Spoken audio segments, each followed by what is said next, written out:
decía yo al principio de que sería bueno un poco recapitular este tiempo de Cuaresma que hemos estado viviendo este año, aunque siempre hay algunas notas de algunas reflexiones que se hacen sobre todo en el ciclo A, que es un ciclo sumamente bautismal, de preparación para el bautismo, neocatecumenal se diría, y por eso encontramos las lecturas que van señalando los diferentes símbolos que van haciendo conocer mejor a Jesús. Este año nos toca el ciclo C, de tal manera que hay otras lecturas que también tienen su propia pedagogía. Pero no quería comenzar sin hacer alusión a estas dos lecturas que hemos escuchado hoy, aunque sea así someramente, la carta a los romanos y luego este salmo, hace ver un poco cómo el tema del sufrimiento, el tema del perseguido, el tema del ajusticiado, del inocente que sufre, está presente en toda la Biblia, sobre todo en los salmos. Y también San Pablo lo presenta también como los seguidores de Jesús. En el Antiguo Testamento, todos estos que sufren el perseguido, muchos de ellos son profetas, son como anticipo de lo que va a acontecer en Jesús. Es por eso que San Francisco compone un oficio de la pasión donde incluye muchos salmos en donde se refleja precisamente esta realidad del que sufre, del que es ajusticiado, del que está pronto a morir, del que es engañado, diríamos hoy mucho el bullying, ¿verdad? Aquellos que lo acosan continuamente, y compone este oficio con 15 salmos, y según la época, nosotros en nuestra iglesia hemos estado haciendo el Salmo 8, que corresponde al tiempo de la Cuaresma, es el reclamo del que está siendo ajusticiado contra los enemigos que le están destrozando la vida. Y todo esto es en reflejo de lo que va a acontecer en Jesús. Pero San Pablo y los otros autores del Nuevo Testamento, incluidos los evangelistas, tienen muy en cuenta que esto no es solamente anticipo, sino que ya una vez acontecido en Jesús, también los que siguen a Jesús tendrán este tipo de vivencia de ser perseguidos. Por eso la iglesia de los primeros siglos es una iglesia de mártires. También se refleja el tema del que es perseguido, del que lucha, del inocente, porque esta es la historia de la salvación. Es una especie de paradoja donde vamos viendo un poco sufrimiento, es decir, cruz, pero vamos viendo vida y resurrección. Paradoja de la vida y paradoja también de nuestra palabra de Dios, de la Biblia. En el esquema que este ciclo C hemos seguido, comenzábamos con la confesión del pueblo de Israel, la confesión, el famoso credo judío. Mi padre era un arameo errante, donde van narrando toda esta historia de cómo comienza el pueblo judío, un pueblo de arameos, que bueno, vienen de los arameos, y un pueblo que está peregrinando continuamente.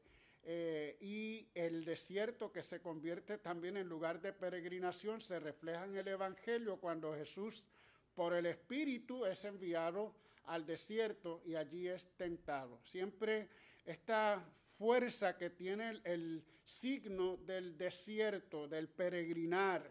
La iglesia siempre es una iglesia en peregrinación y Jesús no podía ser menos en ese sentido. Y como el pueblo de Israel 40 años, Jesús 40 días también en el desierto. Luego veíamos el segundo domingo la alianza que hace Dios con Abraham, el pacto de Dios, la tierra prometida. Pero por el otro lado veíamos en el Evangelio la transfiguración. Es un poco la anticipación de esa glorificación que recibirá Jesús, pero no sin antes haber padecido todo lo que conocemos como la pasión.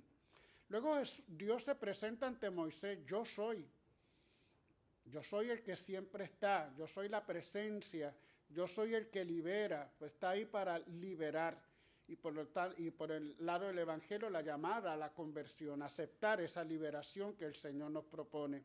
También leíamos en el Evangelio el cuarto domingo el hijo pródigo, la parábola del hijo pródigo, el tema de la conversión, el tema de que hay un padre que a pesar de que nosotros hayamos fallado, que nos hayamos ido, que hayamos abandonado al Padre, el Padre siempre está con las manos dispuestas. Recordábamos, no sé si en todas las iglesias, pero ya hoy no se le llama la parábola del hijo pródigo, sino la parábola del buen Padre, del Padre misericordioso. Es el recordar que en esto la tenemos ya gana. Es decir, a pesar de nuestras infidelidades, a pesar de nuestra pobreza, de nuestros pecados, Dios siempre está ahí con las manos abiertas para recibirnos. Y lo veíamos también este domingo que acaba de pasar. En el Antiguo Testamento habla de, miren que realizo algo nuevo, recordando la novedad que trae Jesús. Y esa novedad es reflejar un Padre que siempre perdona, que va más allá de la ley, como los escribas y los fariseos que siempre estaban como punto máximo cumplir la ley, aunque la persona muera por culpa de la ley. Y Jesús recuerda que el más importante que la ley es la persona, recordando aquella frase también de que no se hizo el hombre para el sábado, sino el sábado para el hombre. Todo este recorrido nos ha ayudado entonces un poco a entender la dinámica de amor, de compasión, de misericordia que Dios tiene para con nosotros. Una dinámica que ha llevado a su Hijo a recorrer también un camino, el camino de Jesús hacia la Pascua. Sobre todo en el Evangelio de Lucas vemos un poco ese caminar de Jesús como subir a Jerusalén, aunque hay un momento dado en donde Jesús decide entonces entrar a Jerusalén. Hay momentos en que dice, todavía no va a Jerusalén porque todavía no llega su hora, pero los evangelistas nos recuerdan siempre el camino de Jesús hacia la Pascua, que no es otra cosa que el retorno al Padre. Jesús retorna al Padre y en su retorno nos lleva a todos nosotros. Es como un nuevo Moisés, ¿verdad? Moisés en su experiencia de Dios se lleva a todo el pueblo hacia la tierra prometida. Pues los evangelistas nos presentan a Jesús como un nuevo Moisés que en su camino de retorno al Padre, en su camino hacia la Pascua, recoge la iglesia, podríamos decir, recoge la humanidad entera. Como vemos, es una visión trinitaria, el Padre, ¿verdad? Retorno al Padre, el Hijo que camina hacia el Padre, pero ¿quién empuja al Hijo? Sino el Espíritu Santo. El Espíritu Santo ahí de manera silenciosa es el protagonista del camino de Jesús hacia la Pascua. Lo veíamos cuando lo empujaba al desierto, lo veíamos cuando lo hace decidir llegar hasta Jerusalén, lo consuela en el Monte de los Olivos, en el momento difícil que Jesús tiene antes de la pasión. Y sobre todo también lo vemos presente en la cruz, cuando Jesús exhala el Espíritu, cuando Jesús entrega el Espíritu nuevo. Toda la Cuaresma no ha sido sino una dinámica de amor entre el Padre, el Hijo y el Espíritu Santo, pero que no se encierra en ellos, sino que se abre a toda la creación, a todos nosotros que estamos ahí presentes. Como decía, todo este caminar hacia la Pascua lo celebramos todos los años. Cada año estamos celebrando un caminar hacia la Pascua. En la liturgia se prepara pues todo este camino a través de las lecturas, a través de los ritos que vamos realizando, pero esto tiene que vivirse en cada uno de nosotros. Es decir, somos hombres nuevos de la Pascua, pero no del todo. Mientras no reconozcamos, mientras no constatemos esa experiencia interior de cada uno de nosotros de que estamos caminando hacia la Pascua. Por lo tanto, aquí hay una dimensión de iglesia, de comunidad, pero también una dimensión, palabra de domingo, antropocéntrica, es decir, del hombre, del ser humano que camina hacia su lugar definitivo, que es la Pascua. Es interesante también porque lo que estamos a punto de celebrar, que es la Pascua, era una fiesta que comenzó con fiesta agrícola, fiesta donde se ofrecían los primeros frutos de la cebada, del trigo sobre todo, y se hacía toda una fiesta, vamos a decir, de agricultores, donde se agradecía al Señor por las primicias y se ofrecían las primicias al Señor. Luego tiene otro sentido cuando ocurre la liberación del pueblo de Egipto. Entonces la Pascua de Dios que pasa y que provee el pan, que provee el fruto para que el hombre coma, ahora es la Pascua del pueblo Israel, de Israel que camina hacia la tierra prometida y que Dios acompaña también. Pero definitivamente la Pascua que celebramos es la Pascua de Jesús, ¿verdad? El paso definitivo de la muerte hacia la vida. Así que de una fiesta que podríamos decir civil, una fiesta aunque tenía fondo religioso, poco a poco va cambiando el sentido de esta fiesta hasta que Cristo nos da el culmen de esa fiesta. Llevando a las consideraciones de la Cuaresma a las paradojas que ahorita yo señalaba, vemos un poco cómo Jesús es el que vence al demonio en el desierto, pero aparece como vencido en la cruz el Viernes Santo. Sin embargo, sabemos que definitivamente es el vencedor en la Pascua. Es el transfigurado en el Tabor, como lo leíamos también, el hijo predilecto, pero luego aparece desfigurado en la cruz. Aparece así, pero definitivamente será el resucitado y el transfigurado. Es decir, ese camino que pasa por un desierto, que pasa por una pasión, que pasa por la cruz y que definitivamente es la victoria del bien sobre el mal, la victoria de Dios sobre las fuerzas malignas, de Jesús sobre las fuerzas malignas. Se mantiene también como la luz que da al ciego de nacimiento, es decir, el hombre que vive en pecado, que no se da cuenta de su situación de tinieblas, pero entonces Jesús le ofrece la luz, la verdadera luz. Se mantiene sobre la cruz como uno que no ve, pero permanece para siempre iluminador, que se convierte entonces en la luz del mundo. Todas estas paradojas las vamos un poco viendo a lo largo de nuestra Cuaresma, sobre todo de este año del ciclo C. Y por último, la ejemplaridad que tiene María durante toda esta Cuaresma. Distinto a la cultura o la iglesia oriental, la figura de María aparece muy poco en la liturgia nuestra, en nuestras celebraciones, sobre todo en Cuaresma. Muy pocas veces hemos tenido alguna fiesta mariana.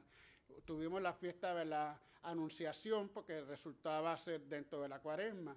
No como en Adviento, que tenemos la Virgen de la Guadalupe, la Virgen de la Espera, que tenemos la Inmaculada Concepción. En la Cuaresma carecemos un poco de esa referencia a María, y así, fíjense, en la Iglesia Oriental es todo lo contrario. En la Iglesia Oriental María está continuamente presente a través de himnos, a través de cantos, por los famosos Teotocos, que creo que se canta en la cuarta semana de Cuaresma. La liturgia oriental siempre tiende a ser tan florida, tan fuerte en signos.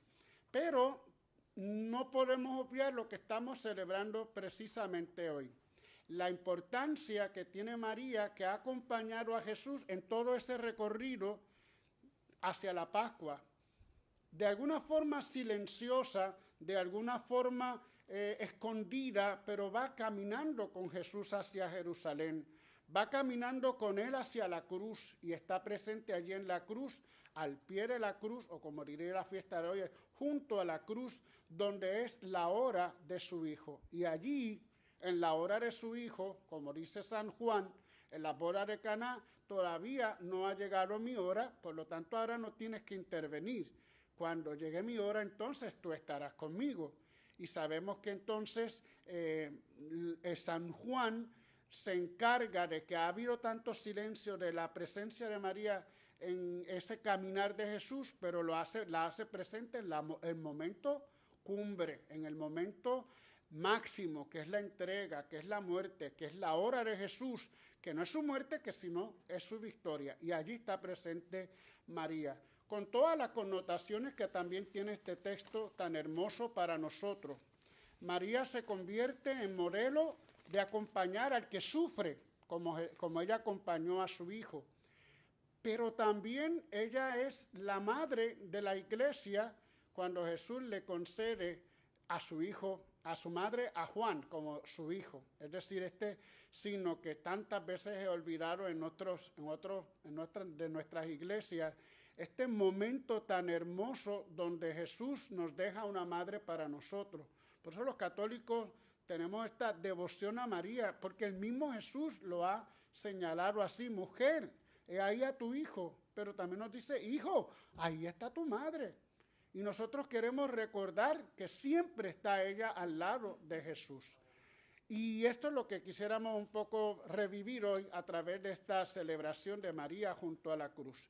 Acudimos entonces a ella como la corredentora, la que consuela, la que está con nosotros, la que nos anima, a veces silenciosamente. Y hay que recordar que los textos bíblicos, sobre todo los textos de los evangelios, que tratan de la pasión, de la muerte, de la resurrección, que fueron los primeros en escribir, el mensaje era Jesús. No era ni María, ni José, era Jesús, la centralidad de Jesús, y por eso se explica las pocas veces que aparece María en los evangelios.